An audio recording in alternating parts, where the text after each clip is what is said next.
My wife and I had an opportunity to stop by the first Capitol Historic Site. This is a free admission historic museum located outside Belmont, Wisconsin. The museum includes two of the buildings first used by legislatures to meet in Wisconsin territory. Currently owned and operated by the Wisconsin Historical Society, the site is listed on the National Register of Historic Places. As far as a little historical background, from 1818 to 1836, the land that is now Wisconsin was part of Michigan Territory. In 1836, Michigan itself achieved statehood and Congress created Wisconsin Territory. From the frontier lands to the west, that territory was larger than you might guess, including the lands that are now Minnesota, Iowa, and the eastern Dakotas.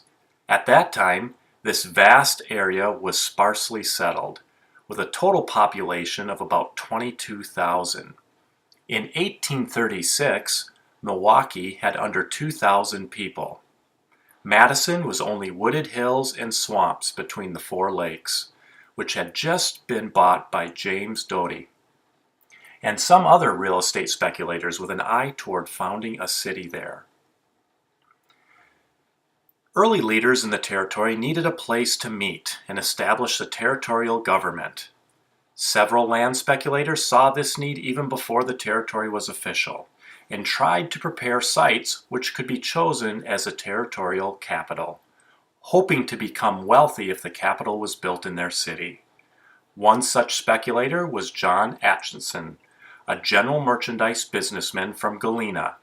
In 1835, he laid out the village of Belmont, Wisconsin, and in 1836 began building 4 public buildings there to attract the lawmakers to his site.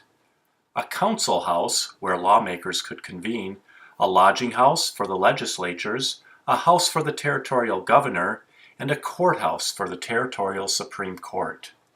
These wooden buildings were constructed outside of Wisconsin and shipped to Belmont for final assembly. On September 9, 1836, Territorial Governor Henry Dodge announced that Belmont would be used as a territorial capital, at least for the first legislative session, making Atchison's council house the first capital. The likely reason for Dodge's selection of Belmont as capital city was its location in Wisconsin's lead mining region, which at that time was the territory's most populous area.